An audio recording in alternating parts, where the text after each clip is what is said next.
الحمد لله نحمده ونستعينه ونستغفره ونؤمن به ونتوكل عليه ونعوذ بالله من شرور أنفسنا ومن سيئات أعمالنا من يهد الله فهو المهتدي ومن يضلل فلن تجد له وليا مرشدا فنشهد أن لا إله إلا الله وحده لا شريك له ونشهد أن سيدنا وسندنا ونبينا محمدا صلى الله عليه وسلم الذي أرسله الله بالحق بشيرا ونذيرا وداعيا إلى الله بإذنه وسراجا منيرا وقال الله تعالى في كلامه المجيد وفرقانه الحميد ما كان محمد أبا أحد من رجالكم ولكن رسول الله وخاتم النبيين وكان الله بكل شيء عليما إن الله وملائكته يصلون على النبي يا أيها الذين آمنوا صلوا عليه وسلموا تسليما صلى الله على محمد صلى الله عليه وسلم صلى الله على محمد صلى الله عليه وسلم আল্লাহ আশীর্বাদ সালেন। মোবাইল বন্ধ রাখেন সবাই। ওজিফার সময় মোবাইল খুব ডিস্টার্ব করে আপনার। যার মোবাইল বাজে কাফারা দিতে হবে একেবারে।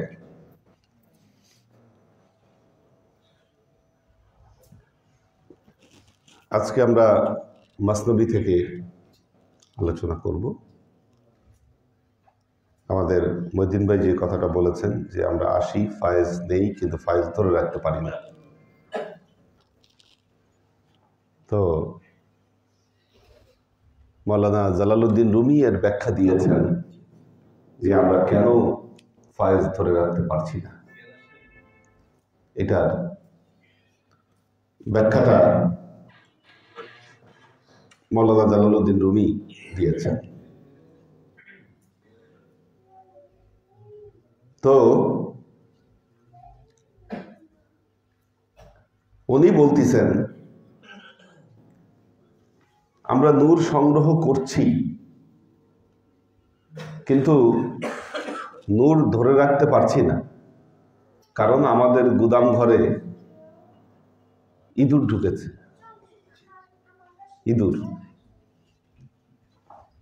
ইঁদুর এক হচ্ছে এই নূর খায় ফেলে, আরেক হলো থলির মধ্যে ফুটা করে দিছে।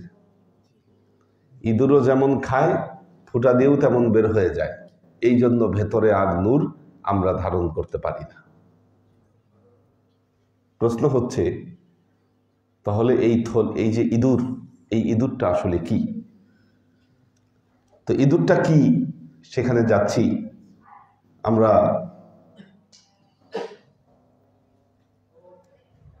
একটু দেখি কি বলেছে। মাওলানা রুমি বলছেন সাদ হেজারান দমদানে আস্ত এ খোদা মচু মুরগানে হারিসে বি নওয়া দম বে দম বস্ত দম নবীম हर एकी गर बाजुसी मोर्ग शामिम। বলতেছে আমরা আমাদের গুদাম ঘরে অল্প অল্প করে আমরা দানা সংগ্রহ করি, আমরা সংগ্রহ করি। কিন্তু এই দানা যতই আমরা সংগ্রহ করি, মদারিন আম্বার গুন্দাম মিকুনিম কান্দাম জাম আমাদে গাম মিকুনিম। বলতেছে আমরা এখানে আমরা গম জমাই, আমরা আমাদের যে কি বলে গোয়াল ঘর, যেটা না ধান যেখানে রাখে বা গম যেখানে রাখে কি বলে গুদাম ঘর, আমরা এই গুদাম ঘর বা গোডাউনে আমরা কি করি, গান্দুম জাম আমাদে গাম্মি কুনিম, আমরা গুম্মি কুনিম, আমরা এখানে কি করি, আমরা এই জায়গায় গম জমায় রাখি, আবার কি করি এই গমগুলা হারায় যায়, সেখান থেকে হারায় যাচ্ছে, গম থাকতেছে না।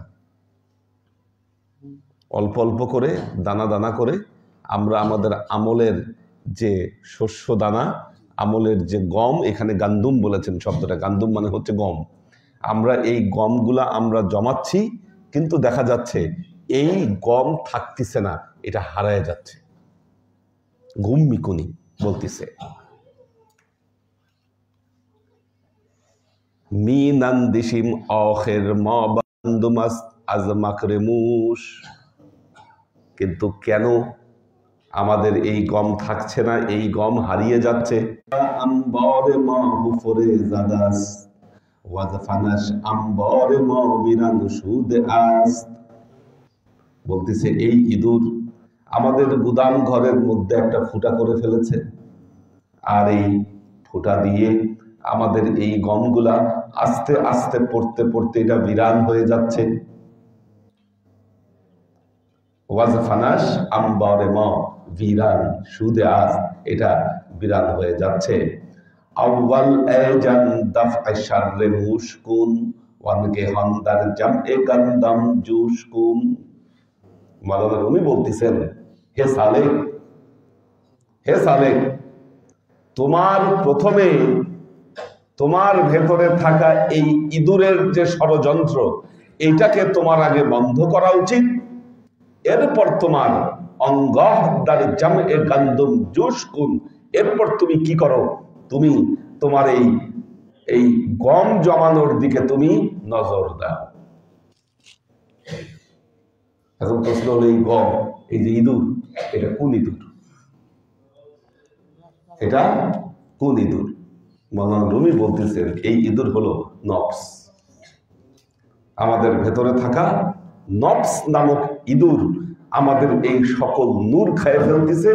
আমাদের গুদাম ঘরে ফুটা করে আমরা প্রতিনিয়ত যে নূর অর্জন করছি, আমরা যে জমা করছি, এই নূরগুলোকে সব বের করে দিচ্ছে নফস। কোত্থেকে আসলো এই নফস? এই নফস কোত্থেকে আসলো বলেন, কোত্থেকে আসলো নফস?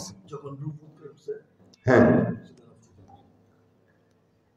আমাদের শরীর এক আজব তেলেসমতি, অদ্ভুত তেলেসমতি শরীর। অবাতস খকবার,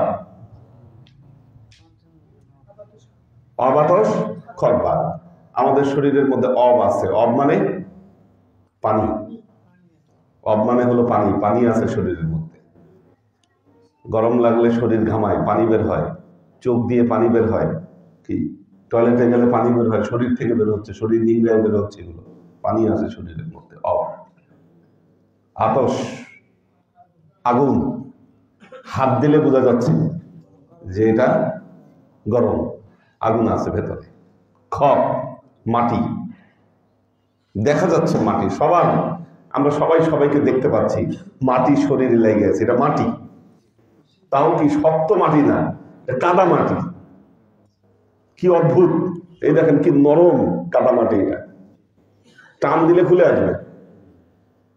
আমরা ভেতরে যেগুলো বের হচ্ছে এগুলোকে বিভিন্ন ব্যাখ্যা করতেছি, ব্লাড বলতেছি, মাংস বলতেছি, বিভিন্ন কথা বলতেছি। এটা মাটি, মাটি ছাড়া কিছু না। কি তেলেসমতি আল্লাহ! তাও তো এই যে এটা হলো চীনা মাটি না, আমরা বলি এটা চীনা মাটি, এটা শক্ত মাটি। আমাদেরটা শক্ত না, এটা নরম মাটি। শক্ত আছে কিছু, চীনা মাটিও ভেতরে আছে। হাড়গুড্ডি ওটা মরে গেলে কঙ্কাল হলে তখন বের হয় যে চীনা মাটির ভেতরে আছে, শক্ত মাটি ওঠে। কি অদ্ভুত! অবাতাস খক বাদ, বাতাস তো আছেই, এই বাতাস বন্ধ হয়ে গেলে তো শেষ। আজব এক শরীর আল্লাহ বানাইলেন, এটার মধ্যে আল্লাহ রুহু ফুৎকার করলেন। রুহু ফুৎকার করার আগে আমাদের এই শরীরটা একটা মূর্তির মতোই ছিল, ওটার চেয়ে বেশি কিছু ছিল না। রুহু ফুৎকার করার পর এই রুহুর তেলেসমতিতে মাটির পুতলা জেন্দা হয়ে গেছে। এই রুহু না থাকলে আমরা সবই মাটির পুতুল। তাও কি বলা হচ্ছে, আজসামুল বালিয়া, পচনশীল দেহ। রুহু বাইর হয়ে গেলে এটাকে বেশিক্ষণ রাখা যাবে না দুনিয়ায়, গন্ধওয়ালা এটা। এই গন্ধ আকাশে উঠছিল। হ্যাঁ, আল্লাহ প্রথমে বলছে যে মাটি নিয়ে আসো, মাটি নিয়ে আসছে, ওটার মধ্যে বৃষ্টি বর্ষণ করাইছে। করানোর পর ওই যে ড্রেনের পানি যেমন গন্ধ হয়, ওটা দিয়ে ওটার মধ্যে গন্ধ উঠছে। গন্ধ হওয়ার পর ওটা দিয়ে আবার খামির বানাইছে আল্লাহ, কিন্তু খামির বানাইলেও তো গন্ধ যায় না। পরে আদম সুরাত বানাই ভেতরে রুহু ফুৎকার করে দিচ্ছে আল্লাহ। এখন রুহু জিনিসটা কি? রুহু হলো একটা নূর, একটা তেলেসমতি জিনিস। এটা রহস্য একমাত্র স্বয়ং আল্লাহ ছাড়া আর কেউ জানে না।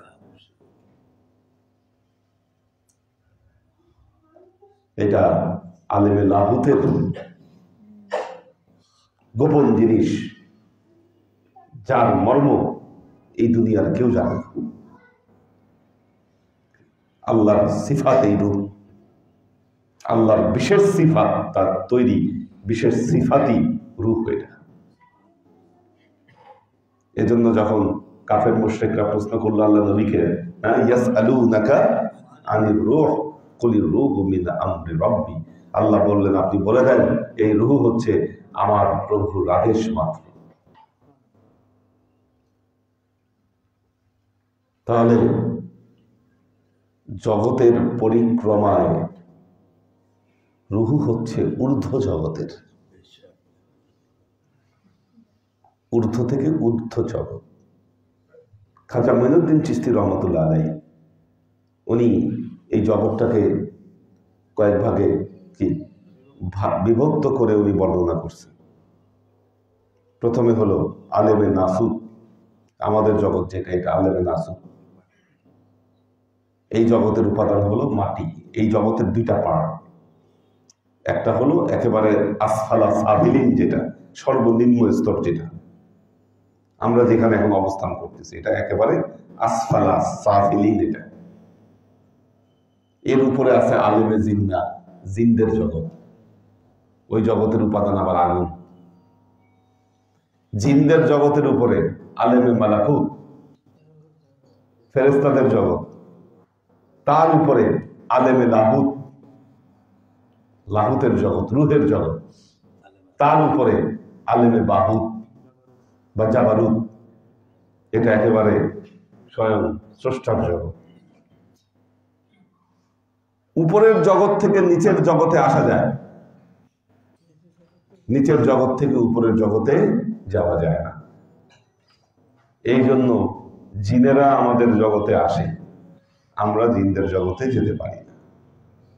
ফেরেশতারা আমাদের এই জগৎ পর্যন্ত আসে, জিনেরা ফেরেশতাদের জগৎ পর্যন্ত যেতে পারে না। চেষ্টা করে, চেষ্টা করে, কিন্তু আল্লাহ কি করে? উল্কাপিণ্ড দিয়ে হিফজাম মিন কুল্লি শাইতানিন মারিদ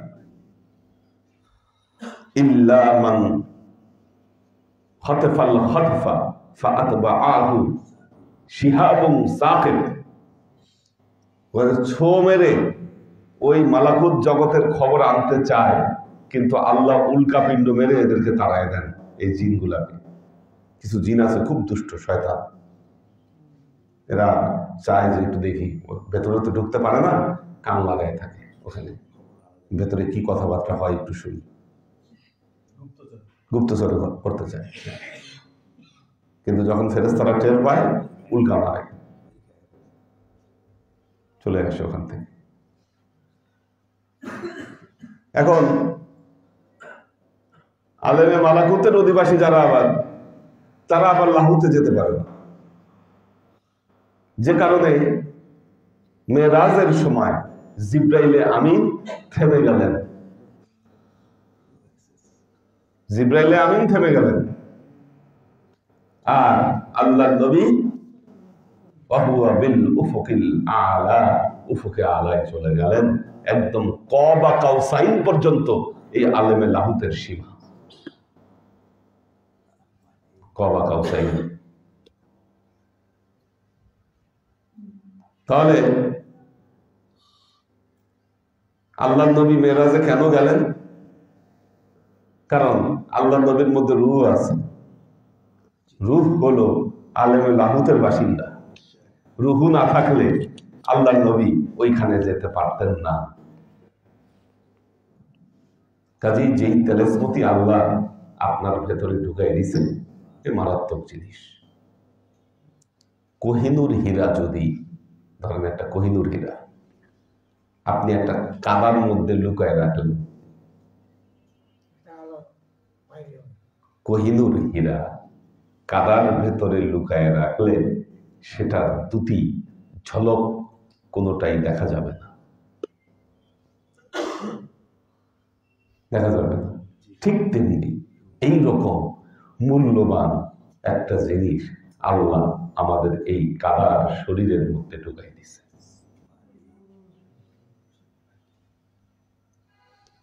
ঝলক মারে ভেতরে, এটা আমাদের যত কার্যক্রম সব এটার কারণে। এটা যখন বের হয়ে যাবে, আল্লাহ যখন বের করে দিবে এই জিনিস, এই চিপ একটা যেই বের করে দিবে, আমাদের পুরো শরীর অকেজ হয়ে যাবে, শেষ। যখন আল্লাহ এই যে ঝলক, এই যে রুহু মানুষের শরীরের মধ্যে পুশ করে দিলেন, একটা রিয়াকশন তৈরি হল। রিয়াকশন হাদিসের বর্ণনায় খুব চমৎকার ভাবে আসে। আদম দ্রুত দাঁড়ায় যাইতে চাইলেন, আল্লাহ বললেন খলিকাল ইনসানু আজুলা, মানুষ খালি তাড়াহুড়া করে। আল্লাহ আদমরে বললেন, আদম আস্তে, আগে বসো তারপর দাঁড়াও। রুহু যখন নাক পর্যন্ত আসলো, আদম আলাইহিস সালাম হাঁচি দিলেন, বললেন আলহামদুলিল্লাহ। আল্লাহ বললেন আল্লাহ আলহামদুলিল্লাহ, আলহামদুলিল্লাহ বললেন। ফেরেশতারা বলল ইয়ারহামুকাল্লাহ। এক একটা রিয়াকশন হচ্ছে। তো পবিত্র রুহু যখন এই নিকৃষ্ট মাটির শরীরের মধ্যে আল্লাহ ঢুকালেন, এখানে একটা বিশাল রিয়াকশন তৈরি হলো, এবং রিয়াকশনের ফলে তৃতীয় আরেকটা বস্তুর তৈরি হলো, এটা হলো নফস। নফস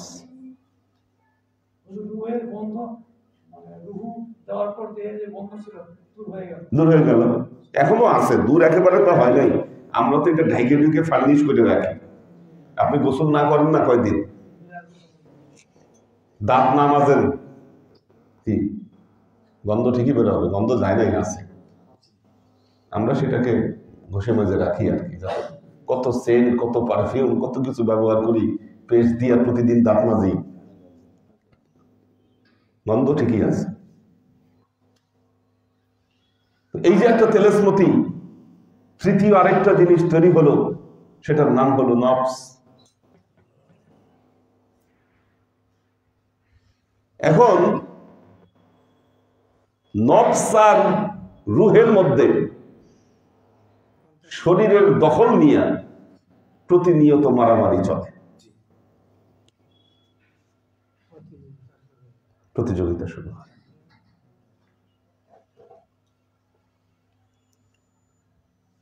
প্রতিযোগিতা তো হওয়ার কথা ছিল না, প্রতিযোগিতা হওয়ার কথা ছিল না, কিন্তু রুহের শক্তি তো সুপ্ত, আল্লাহ কাদা দিয়া এটাকে ঢেকে রাখছে, এটাকে রিচার্জ করতে হয়। এই যে ফায়েজের কথা গত ক্লাসে আলোচনা করলাম, এই ফায়েজ এই রিচার্জ করতে হয়। এখন যতই রিচার্জ করি কি হয়, এই যে মৌলানা রুমি বললেন নফস নামক ইঁদুর বসে আছে, এ তো সবকিছু নষ্ট করে দেয়। পবিত্র কোরআনে 3 ধরনের নফসের কথা বলা হচ্ছে। প্রথম হলো নফসে আম্মারা, নফসে আম্মারা। ইন্নান নাফসা লাআম্মারাতুম বিসসূ।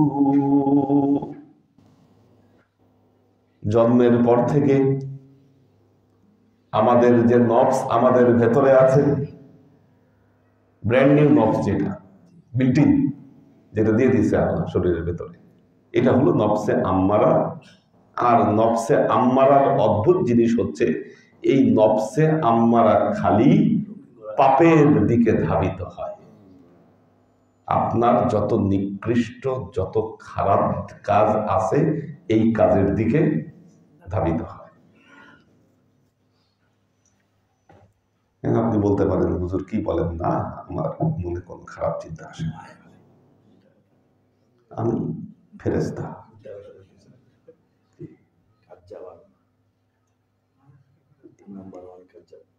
ইমাম খোমেনি বলেছেন, তাকওয়া হলো তোমার ভেতরে যে হালত আছে সেটাকে তুমি প্রকাশ করো, নিজেকে ফেরেশতা সাজাইতে চায় না। আমাদের ভুলটা এই জায়গাটায়, এই জায়গাটায়। হাফিজ বলতেছেন, মসজিদ ইমাম খুদাশ মালাকাশ মিগুয়া কৌলে মান হামি নাস্তে ও আদাম নিস। মসজিদের ইমাম সাহেব সে দাবি করতেছে ফেরেশতা, লম্বা কাপড় আর মাথায় পাগড়ি লাগায় সে দাবি করতেছে ফেরেশতা। হাফিজ বলতেছেন, কৌলে মান হামি নাস্তে ও আদাম নিস, আমার কথাও এক, ওই লোকটা আসলে মানুষ না।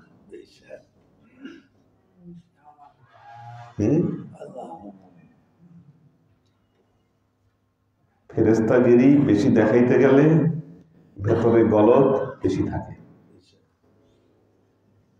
কারণ মেকি কোনো জিনিস যেটা আপনি মানুষকে দেখানোর চেষ্টা করছেন,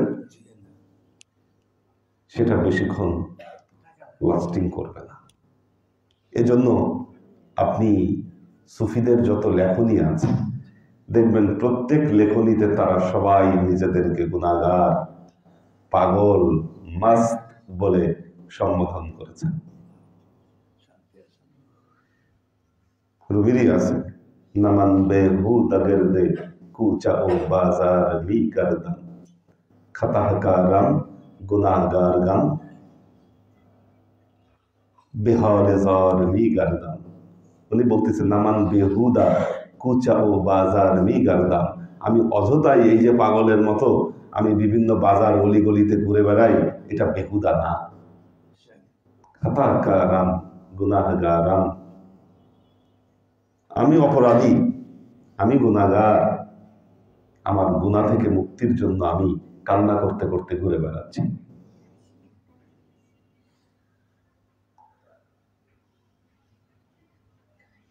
ওই যে নজরুলের একটা কবিতা আছে, পাপ কবিতা, কবিতার নাম পাপ। বলতেছে, তুমি টিকি রেখে টুপি পরে সদা মানুষকে বোঝাইতে চাও যেন তুমি পাপী নও।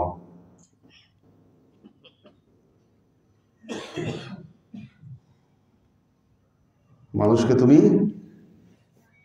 হেতাশাবে সম পাপী, আপন পাপের বাটখারা দিয়ে অন্যের পাপ মাপি।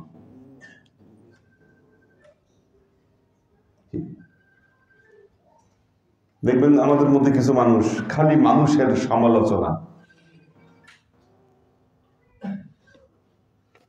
মানুষের সমালোচনা। আমাদের মাহফিল গুলা দেখবেন, আমাদের মাহফিল গুলা এটা গীবতের মাহফিলে পরিণত হয়। এখন যেই হুজুর মাহফিলে বসে গীবত করতেছেন আরেকজনের, যিনি মাহফিলে বসে আরেকজনের গীবত করতেছেন, তার মানে তিনি তো বুঝাইতে চাচ্ছেন যে আমি ফেরেশতা, আর আমি ছাড়া আসলে বাকি যতগুলো আছে সবগুলো আসলে পাপী, নিকৃষ্ট। একটা জিনিস মনে রাখবেন, যাদের এই টেন্ডেন্সি তারা হচ্ছে সবচেয়ে বড় পাপী, এ কোনো সন্দেহ নাই। যারা মানুষের সমালোচনা বেশি করে তারা যে নিজেরা অপরাধী এটার কোনো সন্দেহ নাই। এই যে ইয়া বলছেন, ধর্মান্ধরা শোনো, অন্যের পাপ গনিবার আগে নিজেদের পাপ গুনো। মানুষের পাপ গুনার আগে নিজের পাপ গুনো।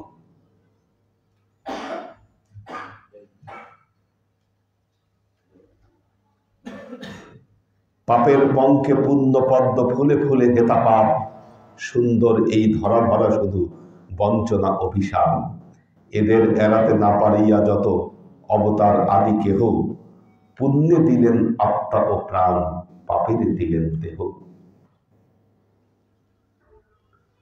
বন্ধু কহিনী মিছে, ব্রহ্মা বিষ্ণু শিব হতে ধরে ক্রমে নেমে এসে নিচে। মানুষের কথা ছেড়ে দাও, যত ধ্যানী মুনি ঋষি যোগী, আত্মা তাদের ত্যাগী তাপস্বী, দেহ তাহাদের ভোগী। এ দুনিয়া পাপশালা, ধর্ম গাধার পৃষ্ঠে এখানে শূন্য ছালা। হেতা সবে সম পাপী, আপন পাপের বাটখারা দিয়ে অন্যের পাপ মাপি। জবাবদিহির কেন এত ঘটা, যদি দেবতাই হও, টুপি পরে টিকি রেখে সদা বলো যেন তুমি পাপী নও। এত লেকচার, এত কিছু, দেখবেন যে কিছু কিছু মানুষ নিজের গুণগান গাইতে গাইতেই নিজে কি করছে। আমাদের আজকাল মাহফিলের যে অবস্থা, বক্তারা এসে প্রথম 20 মিনিট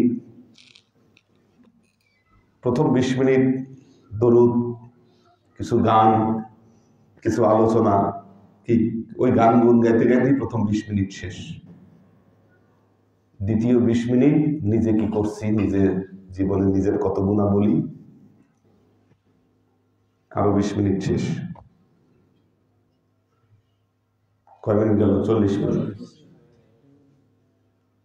আর 10 মিনিটে এবার তো কিছু বলতে পারলাম না, সামনের বছর এসে বাকি আলোচনা শুনে যাবে ইনশাআল্লাহ। শেষ মাহফিল।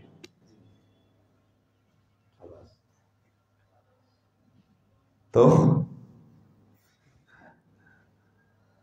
তো বিষয় হচ্ছে, বললাম এই কারণে ভালো সাজার দরকার না। ভালো সাজতেছেন মানে আপনি নাটক করতেছেন।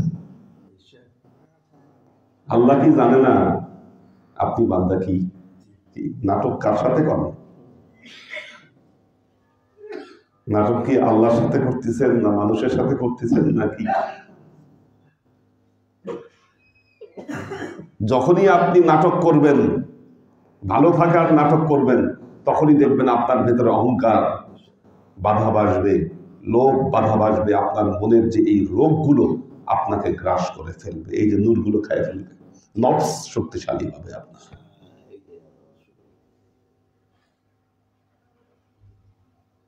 নিজের আমলের বয়ান মানুষকে দিয়েন না।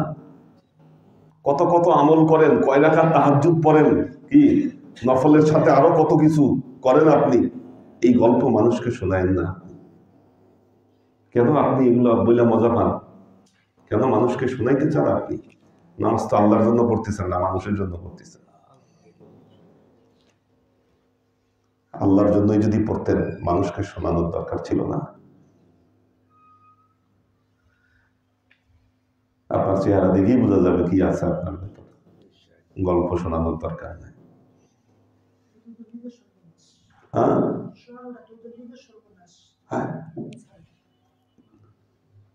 তো আল্লাহর আশিক সালিক বৃন্দ,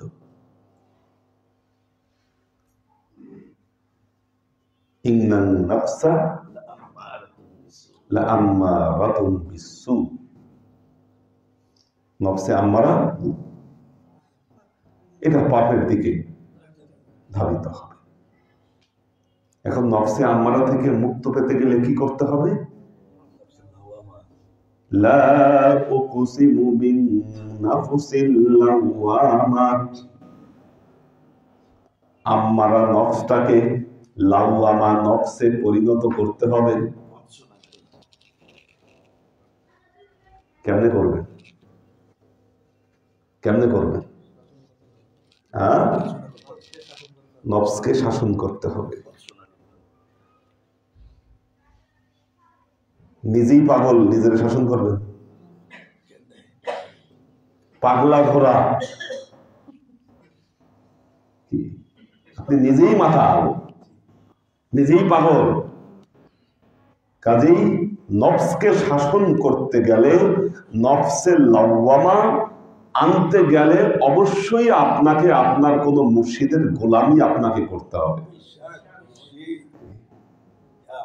লাওয়ামা মানে স্রোতের বিপরীতে চালানো, এটাকে প্র্যাকটিসে আনতে হবে। এটাকে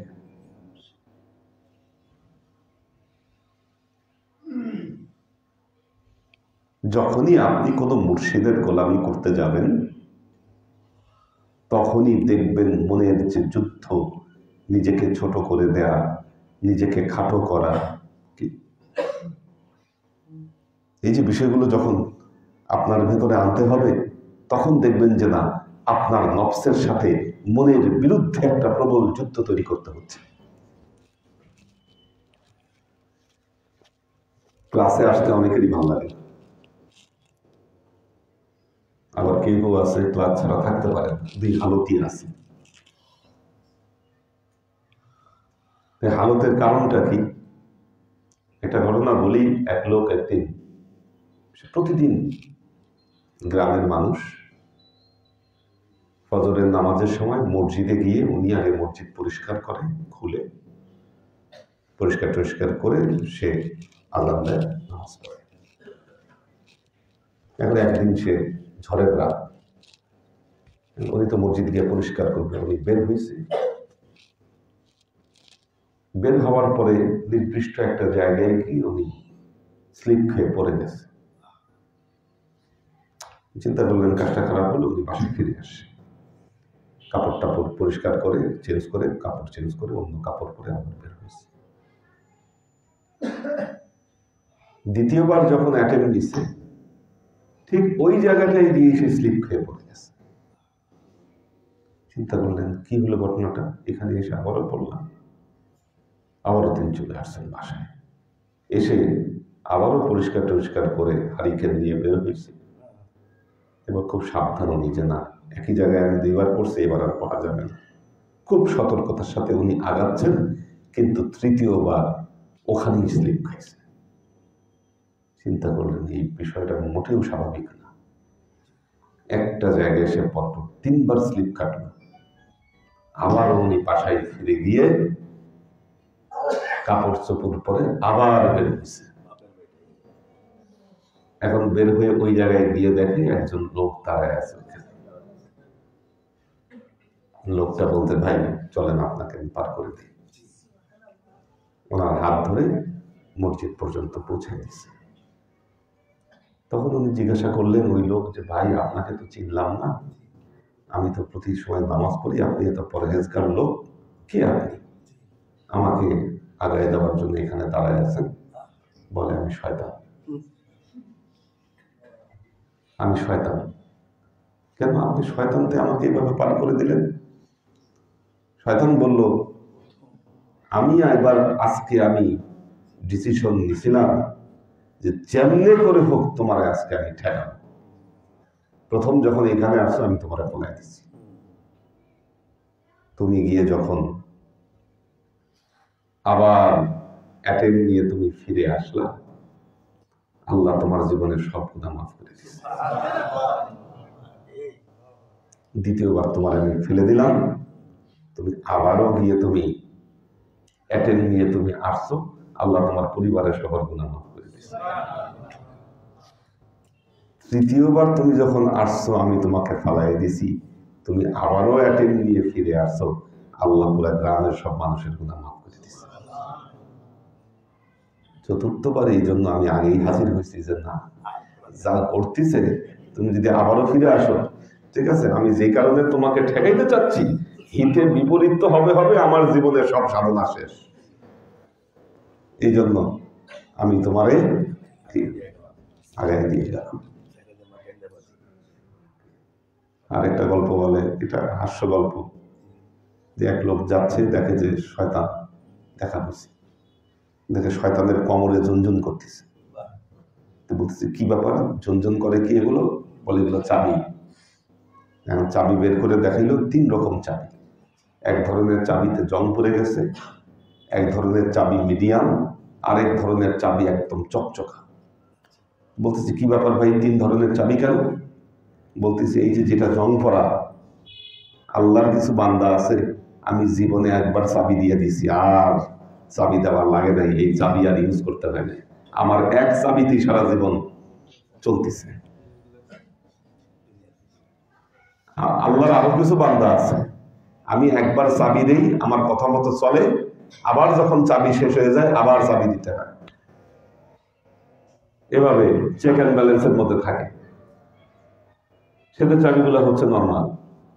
আর আল্লাহর কিছু বান্দা আছে, আমি প্রতিদিনই চাবি মারি আর প্রতিদিনই চাবি ভাঙি, আমার চাবি কোনো কাজে লাগে না, এগুলো হচ্ছে চকচকা। এখন যারা তাদের নফসের উপরে জয়লাভ করেছেন, এই যে নফসের মাকার ধরে ফেলেছেন, ইঁদুরটাকে ধরে ফেলছে ফান্দে, কি তাদের আসতে কোনো সমস্যা নাই, তাদের একটা মহব্বত, একটা ভালোবাসা তৈরি হয়ে গেছে। কিন্তু একটা জিনিস মনে রাখবেন, স্বাভাবিকভাবে আপনাদের নফস কোনোভাবেই দিবে না যে আপনি ক্লাসে আসবেন, দরবারে আসবেন, হেদায়েতের ক্লাস শুনবেন, এটা স্বাভাবিক অবস্থায় হতে পারে না।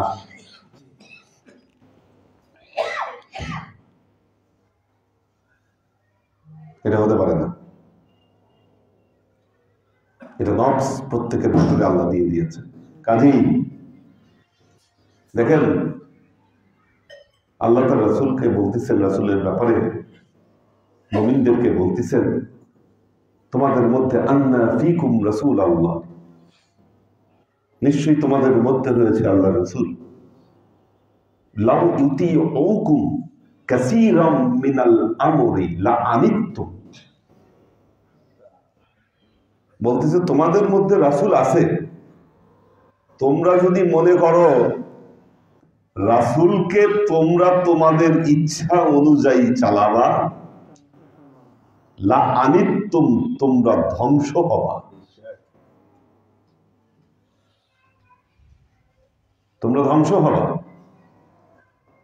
এই জন্য মনে রাখবেন, মুর্শিদের সোহবতে যখন আসছেন, এই যে প্র্যাকটিস, এখানে খুদ পারাস্তি, খুদ কামি থেকে মুক্ত হওয়ার প্র্যাকটিস হচ্ছে এই জায়গা।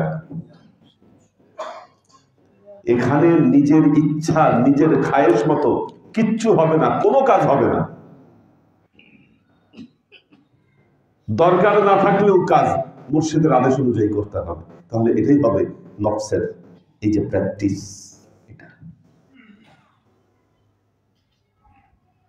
আমার মন চাচ্ছে আমি একটা কাজ করলাম, মনে চাইলো দরবারে আসলাম, মনে চাইলো চলে গেলাম, এটাও সূরা নূরে বর্ণনা করা আছে যে না, অনুমতি ছাড়া যাওয়া যাবে না। প্র্যাকটিসটা হলো নফসে আম্মারা থেকে নফসে লাওয়ামা, এই দ্বিতীয় স্তরে যাওয়ার জন্য আপনাকে অবশ্যই নিজের মনের বিরুদ্ধে মুর্শিদের আদেশকে আপনাকে প্রাধান্য দিতে হবে। এই কথাই মওলানা রুমি বলতেছেন। মওলানা রুমি বলতেছেন তুমি আসবা, যাবা, নূর সংগ্রহ করবা, আবার নিজের ইচ্ছা মতো সব কাম করবা। এই ইঁদুর, তোমার নফস নামক ইঁদুর সব খেয়ে ফেলবে, কিচ্ছু থাকবে না। আগে তো খুদ পারাস্তি থেকে, খুদ কামি থেকে আগে নিজেকে মুক্ত করতে হবে।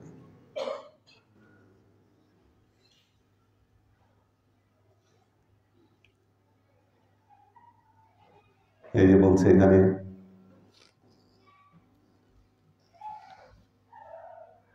আউয়াল জান দফআ শাররে মুশকুন অন গহদার জামএ গান্দুম জুশকুন, বলতেছে ওহে সালেহ, তুমি সর্বপ্রথম তোমার এই ইঁদুরটাকে তুমি ধরো, সর্বপ্রথম নফস নামক ইঁদুরটাকে তুমি আটকাও খাঁচার মধ্যে।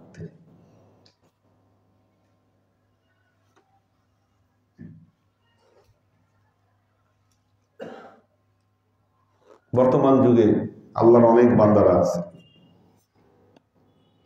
পীরদের কাছে যাওয়া একটা ফ্যাশন মনে করে, একদিন এর কাছে, একদিন ওর কাছে, একদিন এর কাছে, যাই করি মজা নিতে যায়, শুনতে যায়। এটা মজা নেওয়ার বিষয় না। ইত্তেবা আর মজা নেওয়া এক না, এটা একটা প্র্যাকটিস। এটা প্র্যাকটিস, এটা তথ্য সংগ্রহ না, তথ্য সংগ্রহ না। এটা আপনাকে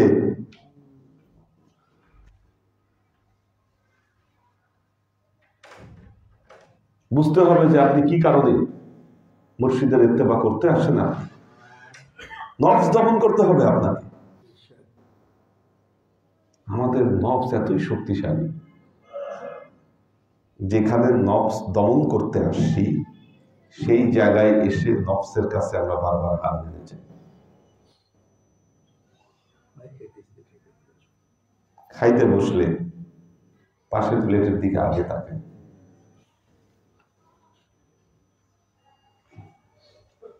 যদি দেখি যে না, নিজের চেয়ে একটা বড় বস্তু পাশের মানুষ, মনের মধ্যে জ্বালা যন্ত্রণা রাগ। আগে তো সব দোষ মইদিন ভাইয়ের উপর ঝাড়তো, এখন তো মইদিন ভাই মনে হয় দিতে পারেন না সবাই। হ্যাঁ, চিনি না, এখন ইব্রাহিম ভাইয়ের উপরে গেছে সব। হ্যাঁ, আগে সব মইদিন ভাইয়ের উপর আসতো যে মইদিন ভাই খাবার কম দিছে, কত বিচার দিত গিয়া, বিচার আসতো। নফস। এবং দেখবেন এই দরবারি এই দিক দিয়ে গুতা দিচ্ছে, ওই দিক দিয়ে কটু কথা শোনাচ্ছে, কি কত চেষ্টা করলেও এটা কন্ট্রোল করা যাচ্ছে না। কেন? আল্লাহ অটোমেটিক পরীক্ষা দিচ্ছে আপনার, যে তোমার নফস কতটা শক্তিশালী। এই জন্য আমি মনে করি একজনকে হুট করে এসে বয়াত পড়ায় দেওয়া ঠিক না। আগে প্র্যাকটিস করান, ক্লাস করান, দেখেন তার হালত।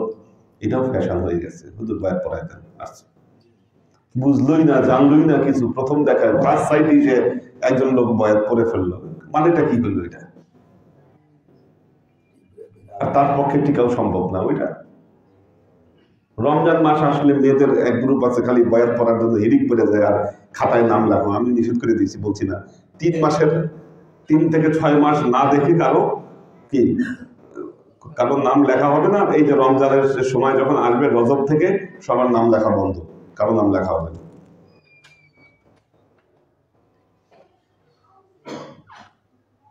তখন বিভিন্ন কারণে ওই সময় নাম লেখার হিরিকটা আসে। তো যেটা বলছি, নফস এ মারাত্মক জিনিস। হ্যাঁ, ভালো মন্দ দোষ ত্রুটি দেখতে হবে। স্বজন প্রীতি হয়, যে স্বজন প্রীতি করছে তার নফস তো আজদাহা। হ্যাঁ হ্যাঁ, কারণ আল্লাহর দরবারে তো স্বজন প্রীতি চলবে না, হবে না এটা। সুতরাং আমরা এখানে নফসকেই তো দমন করতে পারছি না। সালেক নফসকে দমন করবে, তার প্র্যাকটিস, তার শিক্ষাই এটা। যে বাইরের মানুষ, তার নফস দমন করা সম্ভব না, সে তো এই মর্মই জানে না, এটাই তো বোঝে না। ভেতরের এই নফসটাকে দমন না করতে পারলে এই যে নূর ফায়েজ যেটাই বলেন না কেন সংগ্রহ করছেন, এটা ভেতরে থাকবে না। এটাই মৌলানা রুমি বলতেছেন না, মৌলানা রুমির প্রথম আউয়াল এই জান দফ এ শাররে মুশকুন বলতেছে, হে জান, জান মানে আদর করে ডাকে, হে বৎস, আগে কি করো, তোমার ভেতরে থাকা যে ইঁদুর এটাকে আগে থামাও। তার জাম এ গান্দুম জুসকুন, এরপর তুমি তোমার ভেতরে এই যে তুমি গম সংগ্রহ করতা, এরপর তুমি এই কাজে নামো। বেশন আজ আখবারে আনসাদ সুদূর লা সালাতা তাম্মা ইল্লা বিল হুজুর। বলতেছে, তুমি কি আল্লাহর নবীর সেই হাদিস কি তুমি শুনো নাই? ওই হাদিস কি তুমি শুনো নাই? হুজুরি কম না আসা পর্যন্ত তোমার নামাজ হবে না। লা সালাতা ইল্লা বি হুজুরিল কলব, হুজুরে কলব না আসা পর্যন্ত তোমার নামাজ হবে না। হুজুরে কলব কি? যে নামাজে দাঁড়ালে আল্লাহর ধ্যানে মানুষের অন্তর বিগলিত হয়ে যায়। কদ আফলাহাল মুমিনুন আল্লাযীনা হুম ফি সালাতিহিম খাশিউন। হুজুরে কলব নিয়ে আসো, না তোমার নামাজ হবে না। খালি উঠবস করলেই নামাজ হয়। বলতেছে তুমি উঠবস করতেছো খালি, হুজুরে কলব আসে না কেন? খুদকামি থেকে আমরা মুক্ত হতে পারছি না।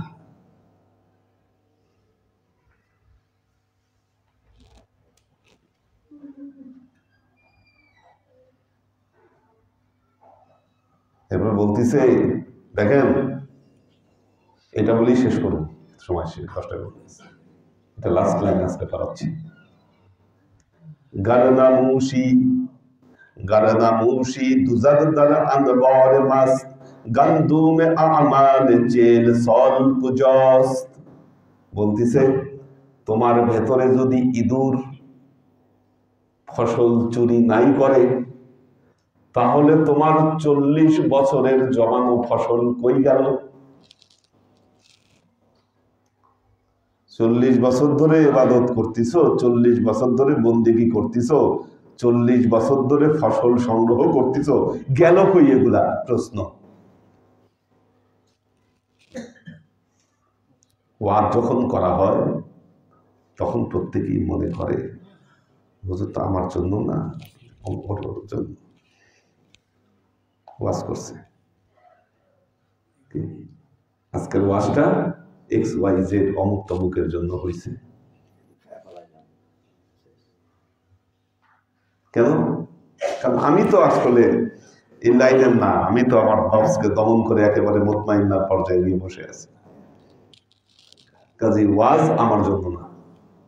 এখন বলতেছে মৌলানা রুমি, আবার বলতেছেন, গারনা মুশি দুজাদ্দার আনবারে মাস্ত, যদি আমাদের ভেতরে কোনো ইঁদুর ফসল যদি চুরি নাই করে,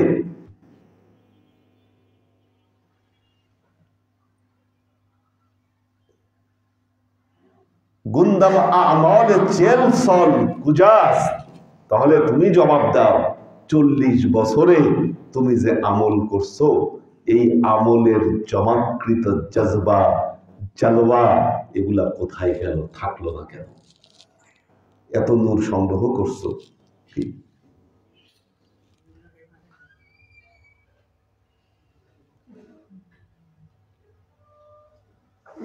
কোথায় গেল?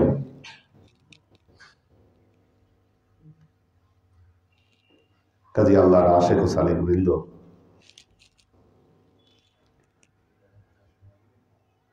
মুর্শিদের কল থেকে নূর সংগ্রহ করছেন আপনি।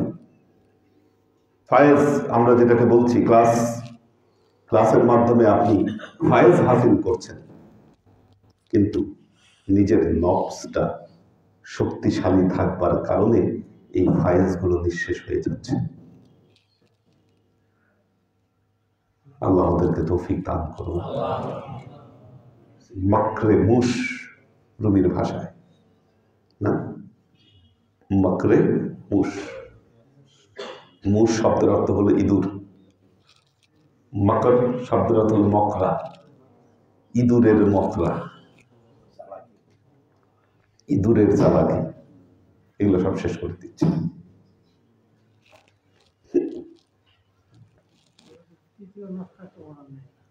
তৃতীয় নফস হলো নফসে মুতমাইন্না।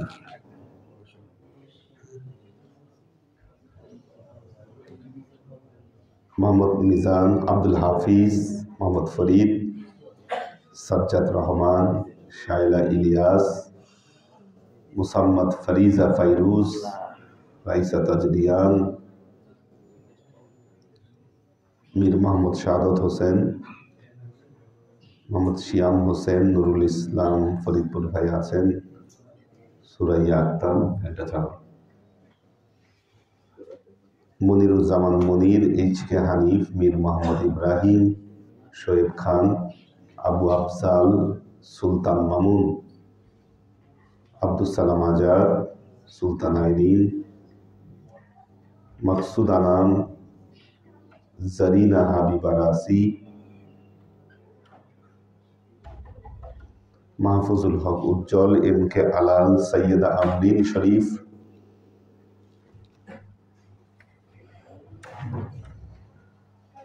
কবির হোসেন, সুরভি আক্তার দীপা, রিপা আক্তার, তাহেরা তনু, স্নিগ্ধা রাহি, শামিমারা, AK আজাদ, মাসুদ কবির, আফসান রাহাত, ফারিজা ফাইরুজ। আল্লাহ আমাদেরকে হেদায়েত দান করুন।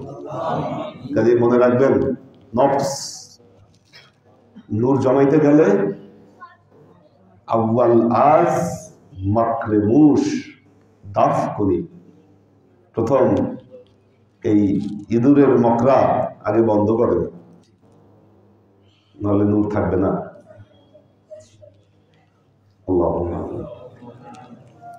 اللهم صل على محمد وعلى آل محمد كما صليت على إبراهيم وعلى آل إبراهيم إنك حميد مجيد. اللهم بارك على محمد وعلى آل محمد كما باركت على إبراهيم وعلى آل إبراهيم إنك حميد مجيد. ربنا ظلمنا أنفسنا وإن لم تغفر لنا وترحمنا لنكونن من الخاسرين.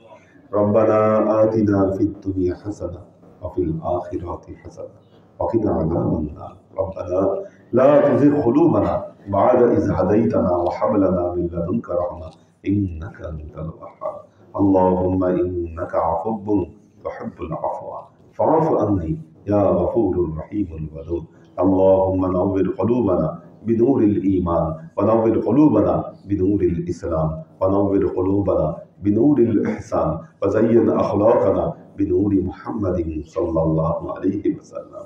اللهم إنا نسألك علما نافعا رزقا واسعا عملا مقبولا شفاء من كل داء قلبا خاشعا ذهنا ذاكرا إيمانا كاملا توبة قبل الموت راحة عند الموت ونزاة بعد الموت. اللهم إنا نسألك رحمتك في كل درجة فلاح في كل أمر ونعوذ بك من الشرك والشك والنفاق والبدعة ومن كل وسوسة الشيطان. يا الله يا رحمن يا رحمن আমরা এতক্ষণ তোমার দরবারে যে সমস্ত আমলকে উপস্থাপন করলাম, ত্রুটি মুক্তভাবে এই আমলগুলোকে তুমি কবুল করে দাও। তুমি আমলের দাদা আমাদের পেয়ারা নবী হযরত মুহাম্মদ মুস্তাফা সাল্লাল্লাহু আলাইহি ওয়াসাল্লামের কাছে পৌঁছে দাও। আল্লাহ, আমাদের নবীর পরিবারবর্গের কাছে তুমি এর চাচাকে পৌঁছে দাও। এই দুনিয়ার সমস্ত আম্বিয়ায়ে কেরাম, সাহাবায়ে কেরাম, তাবেঈন, তাবেঈন, ওয়ালি আউলিয়া, গাউস কুতুব, আমাদের মা বাবা, ভাই বোন, আত্মীয় স্বজন, এই দরবার থেকে যত পীর ভাই বোন চলে গেছে সবার রূহে তুমি এর চাচাকে পৌঁছে দাও। তুমি তোমার হাবিবের ওসিলায় আমাদের সবাইকে কবুল ক্ষমা করে দাও। আমাদের জীবন থেকে সমস্ত অভাব, অভিযোগ, বালা, মুসিবত, দুঃখ, কষ্ট, রোগ শোককে দূরীভূত করে দিয়ে দৃঢ় হস্তে তোমার দ্বীনের খেদমতের তৌফিক তুমি আমাদেরকে দান করো। আজীবন যেন তোমার হেদায়েতের পথে প্রতিষ্ঠিত থাকতে পারি, সে তৌফিক তুমি আমাদেরকে দান করো। سبحان ربك رب العزة عما يصفون سلام على المرسلين والحمد لله رب العالمين واجعل آخر كلمتنا عند الموت لا إله إلا الله محمد رسول الله صلى الله عليه وسلم.